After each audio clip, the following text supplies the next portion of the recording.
कि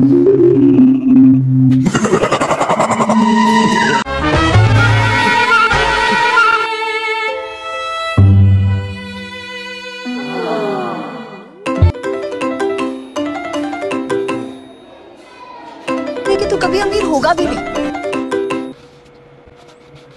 कल ख्वाब है।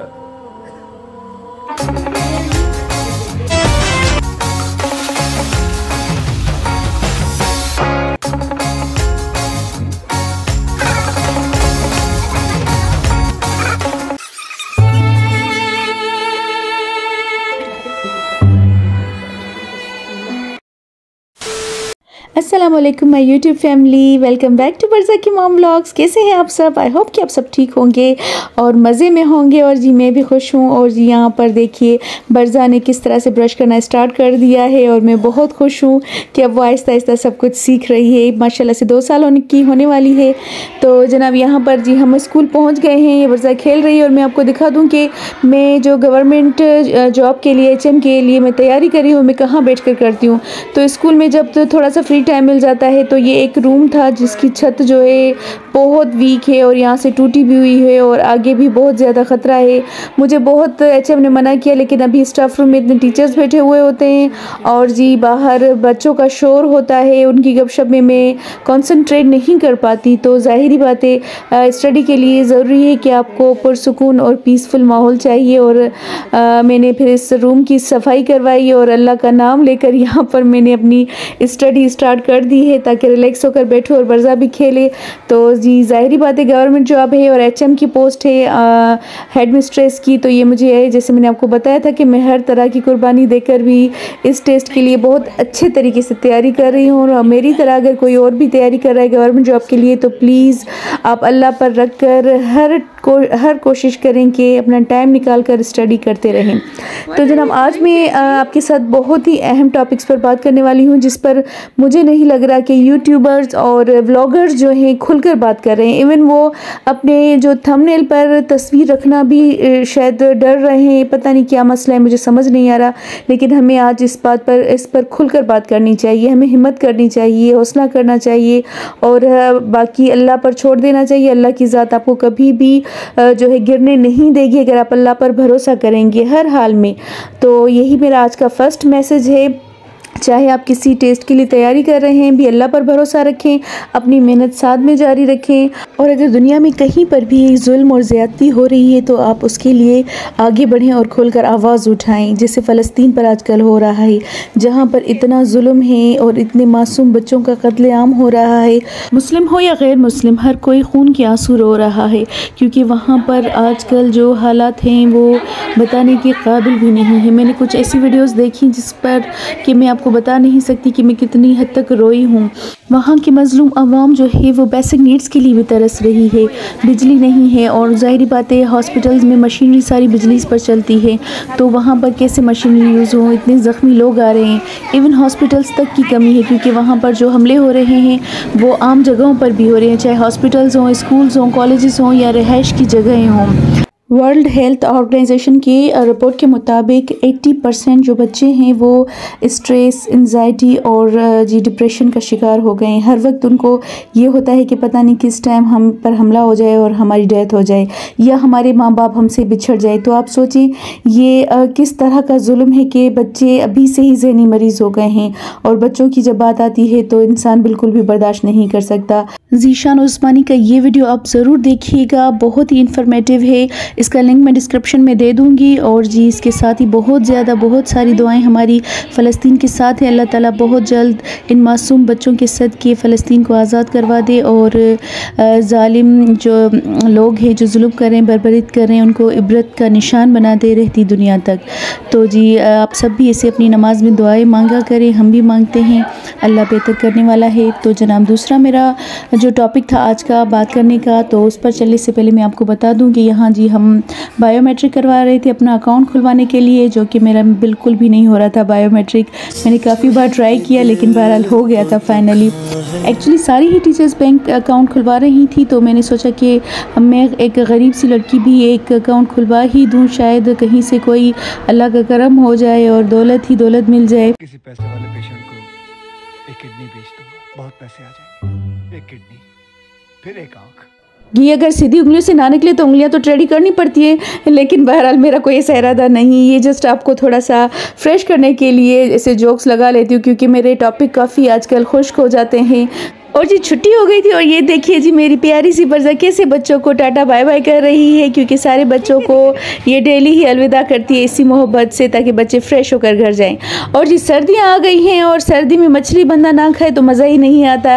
तो जी ये अपने हस्बैंड से मैंने फरमाइश की, तो ये एक लंबी सी फ़िश लेकर आए जो थाल से भी बाहर लटक रही थी। तो मैंने सोचा कि इसको आज टुकड़े टुकड़े करके तो हिस्सों में बनाती हूँ। और जनाब जब मैं कोई चीज़ काटती हूँ तो मेरी और बरज़ा की कंडीशन यही होती है, मुझे वो काटने नहीं देती है, बार बार आती है मुझे छुरी वगैरह छीनने, और जब मैं काटने लगती हूँ तो वो ऐसे ही डर कर भागती है। हमारे हथियार हो गए हैं तैयार और इसको हम हाफ ऑफ करेंगे। आधी मैं इसको फ्राई करूँगी, ज़बरदस्त आपके साथ रेसिपी शेयर कर रही हूँ, और आधी का सालन बनाऊँगी जो कि बहुत ही मज़े का और टेस्टी। और इसकी रेसिपी में ज़्यादा से ज़्यादा आपको टाइम सिर्फ 15 मिनट लगेंगे। तो चलें स्टार्ट करते हैं, आप सामने से देखते जाइए सारी रेसिपी, और मैं आपके साथ बात करूँगी अपने नेक्स्ट टॉपिक पर। मौलाना तारिक जमील के बेटे आसिम जमील की डेथ को लोगों ने इतना जो है इशू बना दिया है, हालांकि ये बहुत ही दुख और सदमे का मोमेंट है, ख़ास तौर पर मौलाना साहब के लिए और हम सब उन लोगों के लिए भी जो उनके साथ अकीदत रखते हैं। लेकिन शायद लोगों को तो मौका ही मिल गया है उनको ट्रोल करने का। ख्वाब आया कि आसिम जमील ने आख्या है, उनको पता है कि किससे उस पागल की खिदमत की थी 15 साल। उस पागल की खिदमत दे तो फैल अल्लाह मेरे सारे गुनाह माफ़ कर देते और मैनू अपना दीदार करवा देते। इस बयान को लेकर जो कि लोग ज़्यादातर कंप्लीट सुन भी नहीं रहे हैं और उनके साथ जो है इसको बहुत ही नेगेटिवली इस पर तज्जिया कर रहे हैं, जैसा कि जिनका भी ऐसा इख्तलाफ है उनके साथ, चाहे वो दीनवी तौर पर हो, मसनवी तौर पर हो या सियासी तौर पर, क्योंकि मौलाना साहब शायद किसी पार्टी को सपोर्ट करते हैं, इस वजह से सियासी तौर पर भी लोग उनके बहुत मुखालिफ हैं। लेकिन खुदा का वास्ता इतना तो सोचें कि अब वो जिस कर्ब से गुज़र रहे हैं, इस ज़ईफ़ी हालत में, जब उनका जवान बेटा उनकी डेथ हो गई है, तो बजाय आप चले उनकी हमदर्दी ना करें, उनके लिए अच्छे अल्फाज ना बोलें, लेकिन कम से कम उनके लिए बुरे अल्फाज तो ना बोलें। ये ख्वाब जो है मौलाना साहब ने नहीं देखा था, बल्कि ये ख्वाब किसी और मौलवी ने देखा था जो मौलाना साहब के साथ मोहब्बत रखते हैं, तो उन्होंने इनको बताया था। तो मौलाना साहब उनकी ज़बानी बयान कर रहे हैं, लेकिन हमारे लोग जो है आधा सुनने के आदी हैं और पूरा जवाब देने के आदी हैं। तो जनाब उन्होंने सुना कुछ और जो है उसके बारे में वीडियोज़ बनाना शुरू कर ली। अब पता नहीं अपने व्यूज़ के लिए वो इस तरह से वीडियोस बना रहे हैं या वाकई उनको बहुत ज़्यादा इख्तलाफ है मौलाना साहब से। तो लेकिन मैं समझती हूँ कि इस टाइम पर वो एटलीस्ट इस चीज़ को यूज़ ना करें गलत वे में, तो थोड़ा उस बूढ़े बाप की मोहब्बत को भी देखें। चलें जिस किसी ने भी उनको ये शेयर किया वो अपनी मोहब्बत का इजहार कर रहे हैं, तो जस्ट लेट गो करें। जनाब यहाँ पर आपने देखा कि मैंने जो हाफ़ फ़िश थी उसको मैंने मैरिनेट किया, उसमें जस्ट मैंने नमक, मिर्च, थोड़ा सा गरम मसाला और थोड़ा सा पिसा हुआ जीरा, सोया सॉस और हाँ सूखा धनिया पिसा हुआ, वो मैंने उसको मिक्स करके, जस्ट यही चीज़ें थी वो मिक्स करके मैंने मैरिनेट करके फ्रिज में रख दिया। और अब जी यहाँ पर मैं सालन की तैयारी कर रही हूँ। तो यहाँ जी प्याज, अदरक, लहसुन को मैंने थोड़ा सा पहले भून लिया, उसके बाद मैं इसमें साबित गरम मसाला, थोड़ी सी चीज़ें डालूँगी, जैसे दालचीनी है, ज़ीरा है और बड़ी इलायची है, उसके अलावा नमक मिर्च तो जाएगा और सूखा धनिया भी जाएगा। अब इसको मैं थोड़ा अच्छी तरह से टमाटर डालकर एक अच्छा फ़ाइन किस्म का पेस्ट बना लूँगी। फिर आगे जी मैं इसको थोड़ा सा दम दे दूँगी ताकि ये टमाटर और प्याज अच्छी तरह से गल जाएं। थोड़े से आलू ऐड कर लूँगी इसमें, जो कि मुझे बहुत पसंद है और शेरा को भी बहुत पसंद है। शेरा तो फ़िश कम खाता है, लेकिन ये है कि उसको आलू बहुत ज़्यादा अच्छे लगते हैं और मुझे भी, वैसे बरज़ा को भी अच्छे लगते हैं, हम सबको ही अच्छे लगते हैं। और जी हल्दी मैंने डाली थी जो कि मैं आपको बताना भूल गई थी। इसके अलावा एक और बात भूल गई जी, मैंने जब फ़िश को मैरिनेट किया था उसका मसाला बनाते हुए मैंने लेमन जूस ऐड किया था, जो कि बताना आपको बहुत लाजमी है क्योंकि उसके साथ ही उसका ज़बरदस्त किस्म का टेस्ट आता है, वरना खट्टा खट्टा टेस्ट कैसे आएगा। जनाब, तो मैं वापस आ जाती हूँ अपने टॉपिक पर। मौलाना साहब के बारे में मैं जितना भी बोलूँ कम है, क्योंकि देखिए उनकी ज़ात से आज तक मैं नहीं समझती किसी को दुख हो या तकलीफ़ पहुँची होगी। उनका नरम लहजा देखिए, उनके बयानात सुने अगर आपको तो इतना मज़ा आता है, इतना सुकून से, इतनी मोहब्बत होती है, उनके लहजे में इतनी शफ़क़त होती है। अब ये जो भी है, चाहे इसको आप कोई लोग कह रहे हैं ख़ुदकुशी है, कोई कह रहे हैं कत्ल है, कोई कह रहे हैं ये जो है मौलाना साहब के लिए आजमाइश है, कुछ भी है, लेकिन बहरहाल हमें मौलाना साहब की ज़ात से कोई तकलीफ़ नहीं पहुंची है। और उनके हाथ पर तो बहुत सारे लोगों ने जो है दीन को सही तरह से समझा है। आप देखें काफ़ी सारे ऐसे मौलवी होते हैं जिनके आप बयानात सुने तो वो इतना चीखते हैं, चिल्लाते हैं कि अच्छी बात भी कानों को बुरी लगती है। हालांकि वो दीन के बारे में बताते हैं, लेकिन उनके बताने का तरीका ऐसा होता है। जबकि मौलाना साहब की तो कोई हार्श लफ्ज़ होते हैं, चाहे मैं तो समझती हूँ जहन्नुम के बारे में भी बताते हैं तो वो कानों को बड़ा ही अच्छा लगता है, सुनने में दिल पर असर करता है। तो ये अल्लाह ताला ने, मुझे नहीं समझ में आता कि अल्लाह ताला की मसले थे, लेकिन लोगों को क्या है, उनसे क्या प्रॉब्लम है कि उनके बारे में इतना बुरा भला जो है वो बोल रहे हैं, वीडियोस बना रहे हैं उनकी मुखालफत में। तो प्लीज़ ऐसा ना करें। बस मेरा जस्ट यही मैसेज था। और इसके अलावा जी यहाँ पर देखिए हमारी फ़िश जो है कड़क कड़क करके पक रही है, और जी ये बड़ी ही मज़े की और बड़े ही जूसी टाइप की बनती है। और यहाँ पर जी बरज़ा नीचे खड़ी होने के लिए तैयार नहीं थी, इसलिए मैंने इसको ऊपर ही खड़ा कर दिया था।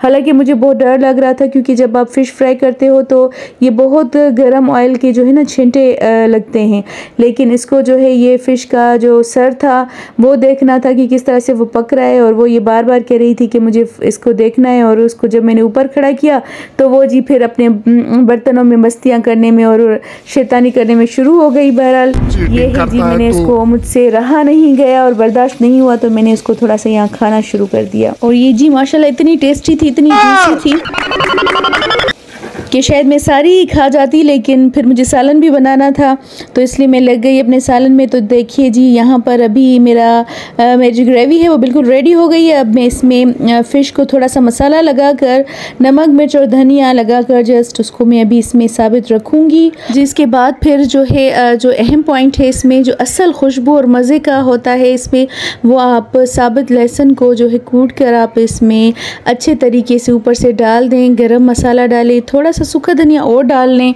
और उसके बाद आप इसको थोड़ा सा दम लगा देंगे। थोड़ा सा दम लगाएं तेज़ आंच पर, क्योंकि आपको पता है कि फ़िश बहुत जल्दी जो है टूट जाती है, इसलिए बहुत तेज़ आंच करनी पड़ेगी आपको। हरी मिर्ची भी काट कर आप इसमें डाल दें, और लास्ट में दम लगाने से पहले थोड़ा सा नींबू का रस भी आप डाल दें, जो कि इसमें बहुत ज़्यादा खुशबू और टेस्ट देगा। उसके बाद आप तेज़ आंच पर इसको दम लगाएंगे बस जस्ट 5 मिनट, और उसके बाद आप इसमें जी चम्मच नहीं चलाइएगा क्योंकि ये टूट जाएगी। बस देगची को दोनों हाथों से पकड़कर आप हिला दें। मेरे हाथ में एक में मोबाइल था इसलिए मैं एक ही हाथ से हिला रही हूँ। और जी बस 5 मिनट के अंदर आपकी जो फ़िश का ये सालन है बड़ा ही मज़े का टेस्टी रेडी हो जाएगा। और आप मज़े लेकर फ़िश को फ्राई करके खाएं या सालन खाएं, और सर्दी को जी इंजॉय करें, और मुझे रखे दुआओं में याद। इसके साथ ही लूँगी आपसे इजाज़त, और मुझे ये बताना बिल्कुल भी नहीं भूलिएगा कि मेरा व्लॉग आपको कैसा लगा। शेरा की हरकतें ऐसी आपको हमेशा ही दिखाती रहती हूँ। उसने ये जी रोटी की छिपकलियाँ बनवा कर बड़े मज़े से एंजॉय कर रहा है। तो जी मुझे कमेंट कीजिएगा, बताइएगा कि आपको कैसा लगा मेरा व्लॉग, और सब्सक्राइब करना ना भूलिएगा। कमेंट करें, शेयर करें, और जी नेक्स्ट व्लॉग का इंतज़ार करें, बड़ा ही मज़े का और इंटरेस्टिंग होने वाला है। अल्लाह हाफ़िज़।